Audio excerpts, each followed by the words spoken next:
It's 2 a.m. The room is dark. Everyone else in the house is asleep. You can practically hear the silence.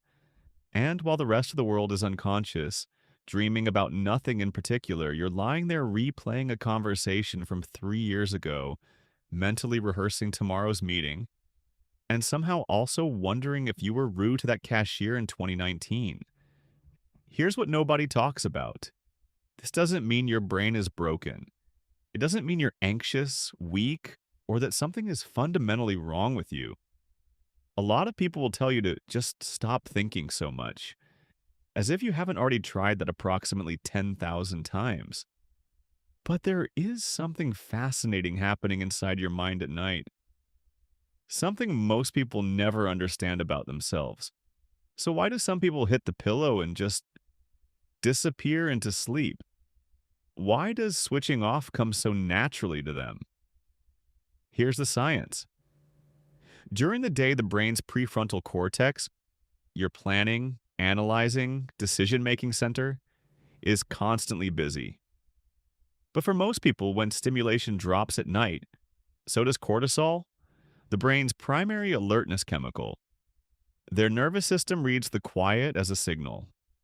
We're safe, we're done, shut it down, and it listens. Their brain essentially gets a permission slip to go offline. But your brain? It reads that same silence very differently. A 2019 study published in the journal Personality and Individual Differences found that people who engage in high levels of nighttime cognitive arousal, meaning their minds stay active when external stimulation disappears, tend to score significantly higher in a trait psychologists call default mode network dominance. The default mode network, or DMN, is the part of your brain that activates when you're not focused on the outside world. It's the storyteller, the pattern finder, the part that asks, but what do they really mean by that? For most people, the DMN quiets at night. For overthinkers, it throws a party. Psychologists also connect this to something called high cognitive empathy, an unusually strong ability to simulate other people's thoughts, feelings, and reactions in your own mind.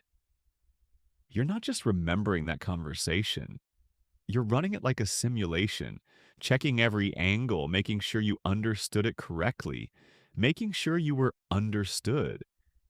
Your brain genuinely cannot tell the difference between a real social threat and a replayed memory of one. So it stays alert, just in case. But here's where it gets interesting. Research on nocturnal rumination, that's the clinical term for nighttime overthinking, and yes, it has a clinical term, shows that people who experience it most intensely are also among the most creative problem solvers when studied during daylight hours. A study from the University of Toronto found that individuals with less latent inhibition, meaning their brains filter out less information rather than more, are statistically overrepresented among high achieving creative professionals. Your brain isn't overthinking, it's over noticing. And at night, with nowhere to put all that noticing, it turns inward. Sound familiar? Now let's be honest, and I mean really honest, the kind this topic deserves. For some people, the thoughts that come at night aren't just busy, they're loud, they're cruel.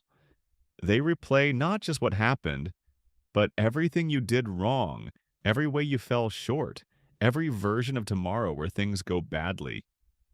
And if that's you, if the nighttime feels less like thinking and more like being trapped, that's not just how your brain is wired. That's a nervous system that learned a long time ago that stillness isn't safe. Maybe you grew up in an environment where you had to stay alert.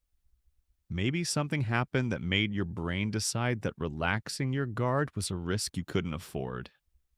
If you're honest with yourself, you probably already know which kind of overthinker you are. And if it's the second kind, that's not a personality trait. That's a wound that deserves real care. Not a YouTube video, but a real conversation with someone who can help. There's no shame in that. None at all.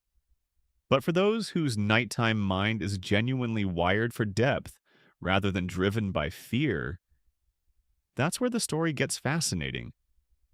There's a philosopher named Blaise Pascal who once wrote that all of humanity's problems stem from the inability to sit quietly in a room alone.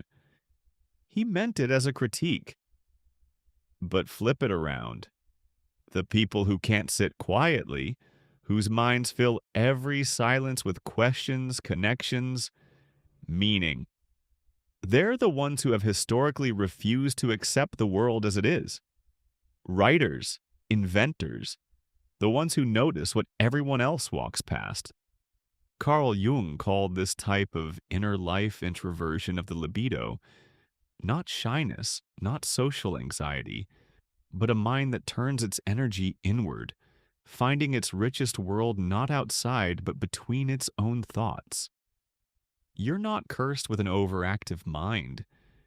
You're someone whose brain is doing exactly what it was built to do: process, connect, search for meaning. At the one moment the world finally goes quiet enough for it to be heard. That's not a flaw. That's a feature that the world just hasn't learned to appreciate at 2 a.m. You're not broken. You're not a problem to be solved. You're just someone whose mind never really clocks out. Because somewhere inside it knows the work of understanding the world is never quite finished. Here at Martin Psychology, this is exactly what we explore every week: the hidden architecture of your mind, explained in a way that finally makes you feel understood. If this resonated, the next video is going to hit even harder. We're diving into why overthinkers often struggle to ask for help, and why that silence might be their most misunderstood quality. Before you go, drop this in the comments. Was the thought that kept you up last night something you said? Something you wish you'd said, or something you're afraid of tomorrow? I read every single one. And if nobody has ever explained your mind like this before, to subscribe. You belong here.